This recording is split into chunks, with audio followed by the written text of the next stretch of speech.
Hello, this is the RPG Pundit, the final boss in Internet Shitlords, and today I'm going to be reviewing the Lamentations of the Flame Princess adventure book, Terror in the Streets, by Kelvin Green. So,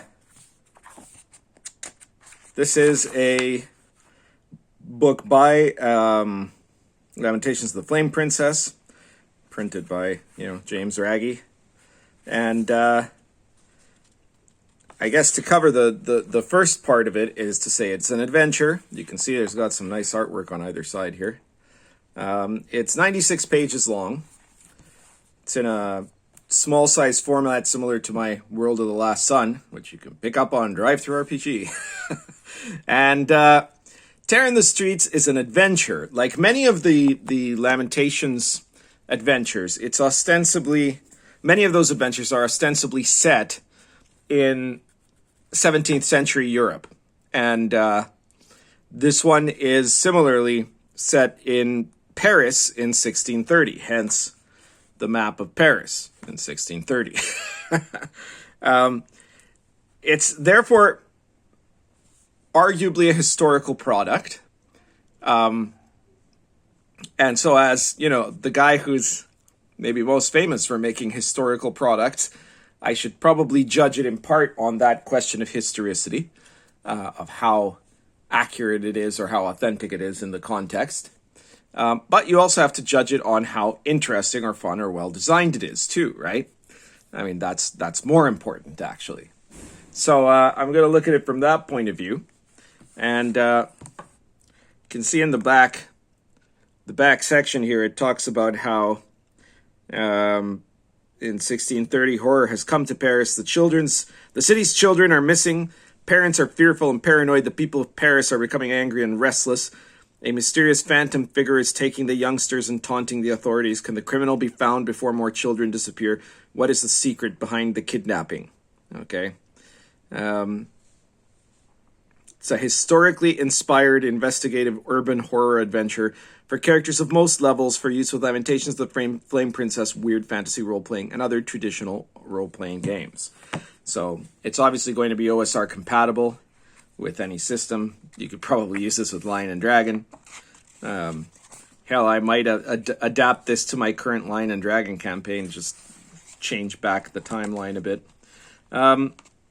In the product, Kelvin Green, if I'm gonna say, okay, let's first look at what are like the best and worst parts of this. The best parts are clearly the printing quality. The art is very good. It's fairly well ordered. It has very nice paper stock, so the whole print quality is very high. The adventure itself is fairly good. It's a good investigative adventure. And the way it's been set up in terms of the adventure design is pretty good, I would say. In fact, it's it's very similar to how I like to set up my adventures when I make them, right? So if you were to buy the RPG Pundit's Old School Companion 2 Medieval Authentic Adventures, there are like 26 adventures in there, and almost all of them follow this same format, which is, in Terror in the Streets, you have a scenario. You have something that's going on. There, in this case, child disappearances and some kind of mad mastermind that appears to be behind it. And there's a timeline of events, and events that have taken place up to the moment the PCs show up, and then a timeline of events of what will happen after the PCs show up, with alternative courses depending on what they're doing. So it's like a sandbox, but not in space, a sandbox in time, right? It's a sandbox that, it is also in space, because you also, the choice of what your characters do in the present moment in different places in the setting will determine how future events unfold. But there are some events that are like inevitable because player characters have nothing to do with it, or should have no particular way of preventing it. And then there are others that are variable depending on what the player characters will do. And that's my theory of adventure design as well. And that's what this book has. So it's very good on all of those counts. What's its worst quality? Well, the worst thing about it, I think, is probably like the way that the writing style, I guess you'd say. It's not terrible, but from time to time, it delves into this kind of very, 90s style, I guess I would say, first-person perspective that is completely jumps you out of what you're reading, right? So even in the introduction, it starts with this, like, a sliver of pretentious game fiction like what we had in the 90s. One day it even says in the 90s. One day many years ago, James Raggy emerged from a brimstone portal, and as 1,000 tortured angels wailed in unison, the great beast of role-playing opened the maw that had devoured 1,000,000 worlds. Write me a book with a title that makes the acronym TITS, he said. Terror in the streets. And this is you'd think, well, this is okay because it's just in something in the introduction, right? Except it's not really, because there are other moments where exactly that same kind of style happens. Like here, the next few pages are arranged in this order because that seems sensible, and I'm always sensible. Ha. That sort of writing always annoys me. It might not annoy you. It's largely a very minor kind of complaint. Right now, about the historical quality of the product, there is somewhere here where the author states that he has made some effort to study the history, but that he's not a historian, and so that there's also stuff he's just made up. He says all that up front. So right away, I'm quite willing to accept that, right? It's one thing if you're saying, oh, right here, note on historical accuracy, right? I've done some research where possible and presented 17th century Paris as it was, or at least a reasonable facsimile there. He points out that there was a real villain, like the main villain of this adventure. I don't want to give away who the main villain is, though. So, but that villain actually wasn't from the 1630s. He was from the 1500s. He was closer to Lion and Dragon than to Lamentations. But since Jim Raggy has a hard-on for the 17th century, it had to be set there, right? He also points out that the districts, the arrondissements, as they were in 1630, are not nearly as clearly delineated as he makes them in the game, and so that he largely made up the boundary lines. He points out that he's made up certain elements about he has one of the main features in his adventure, or an important detail in his adventure, is the cab companies that were traveling through the city at the time, except that they didn't really exist, basically. Like there were probably people that were doing transport in 1630 in even like personal transport, like moving people in 1630 Paris, but they were nothing like this, and he basically made that up too. But there's a lot of stuff in it that that is real, right? Like he actually discovered about this what was basically thief/beggars headquarters. Like, you could also almost say the closest thing to a thieves guild that was happening for real in Paris in the 1630s.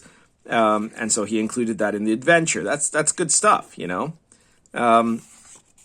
So I quite like that, and I think that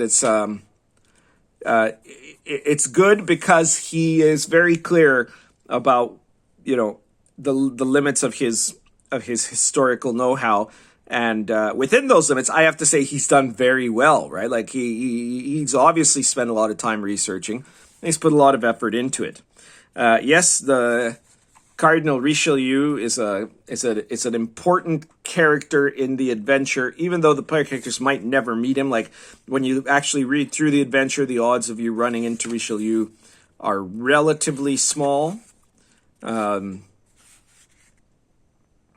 lots of information about, like, social groups in Paris, the religious groups, who's in, details about who's in charge, what the city watch is, getting around the city, things to do, important people.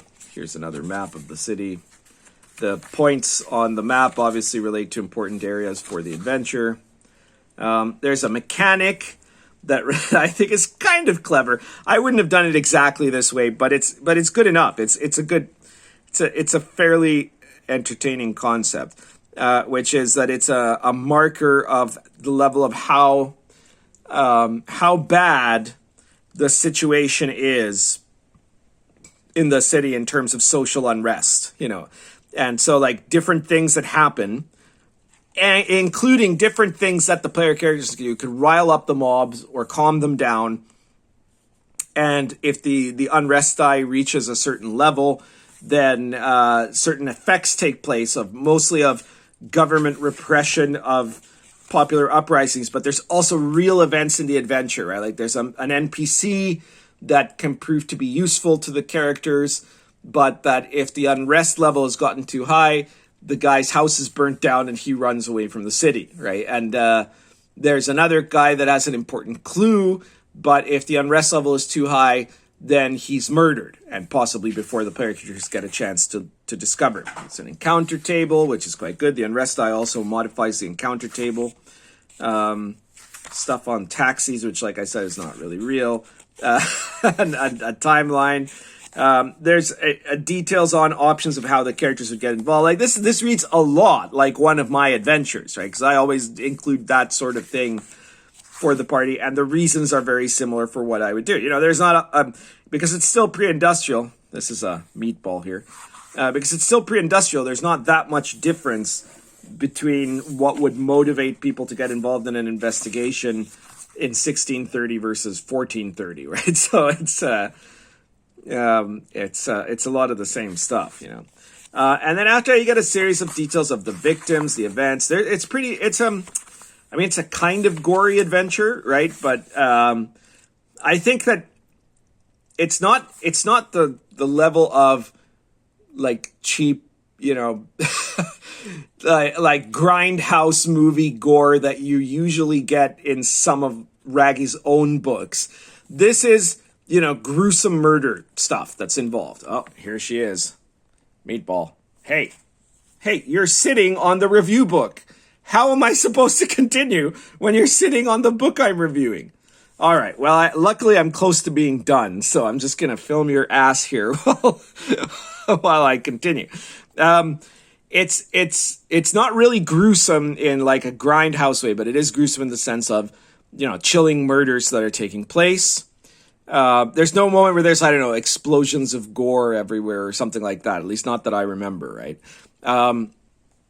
But what there is a lot of murdering, and including the murdering of children and stuff like that. So I guess if you have some people who would be squeamish about that in an adventure, that you should keep that in mind if you're considering buying it or not. I don't know, probably not meant for children. I guess that probably all of Raggy's products aren't meant for children, but I'm not too much of the opinion that anyone who's too little to be able to play an adventure like this probably should just not be playing role-playing games yet. And if you're, I don't know, when I like to think that when I was 12 or whatever, I could have read this and I wouldn't have given a shit. I would have read it. I wouldn't have had any problem with it. It would have been totally cool to me back then. So the problem is today kids are too mollycoddled. Before I turn this into a video about my opinions on Generation Z or something, maybe I should kind of wrap it up there. So basically, Terror in the Streets, aka Tits, is a pretty interesting investigative adventure. It's got it's got a good plot. It's got an interesting mystery with some clever, both clues and some red herrings that are of use. I would largely recommend it. I think the only thing that's kind of a downside of it is some elements of the writing, especially that kind of 90s style first person involvement and making jokes in the middle of what you're writing about the setting. Like, I know that it's not a big deal to some people, but to some people it's like jarring, right? Because you're just like there's an immersion in RPGs. There's also an immersion in the reading process. And when you're reading, you're in the middle of reading about what's going on in a set of murders, and then suddenly there's a jump into like some kind of ha comment that's completely not relevant. Then it ends up being kind of irritating. But that's really my only serious complaint. I would definitely recommend Terror in the Streets. You could certainly use it in Lion and Dragon if you wanted to, if you're a Lion and Dragon fan. There's very little reason why it couldn't be used in L&D. You probably just you could run it in 1630 in L&D, or you could run it in not in Albion, because in Albion France is ruled by frogs. But if you've decided not to use that and are just running it in a regular medieval Europe, you could certainly have it in Paris. And it's quite an interesting adventure of the sort that not unlike a lot of my occult killer antagonist adventures that you see in the Old School Companion 2. So check it out. Keep checking out this channel, because I've got at this point, I think I still have 10 more books to review, most of which are Lamentations books. So, check out more reviews coming. But for those of you who prefer my rants, those will still be in there too. I'll be mixing and matching, right? Subscribe to the channel and share this video everywhere you can, anywhere you think people will be interested by. I don't think it'll piss a lot of people off, except maybe people who already hate me and Jim Raggy or something like that. But there we go. And if you want to support me, you could just throw money at me on my Patreon if you like. But what I would recommend is that you pick up my products like World of the Last Sun, the brand new and already bestseller Old School Companion 2 Medieval Authentic Adventures. It's available. All the links are going to be in the description to this video. So check out in the link, the Old School Companion 2. It's 26 adventures, including a lot in the same style as this one, that are 320 pages in total. The entire Medieval Authentic Adventure collection for your OSR needs, compatible with any OSR setting. And so check that out. Check out the RPG Pundit Presents series. If you don't have a lot of money, you can pick up a PDF for anywhere between $1 to $4.99, I think, at the most. And so it's like you're buying me a coffee, but you're getting something back that you can actually use in your game, because we like it when you actually play the games, not just when you, virtue signal about them or something. So check out all my products. Check out Terror in the Streets. Well done, Kelvin Green.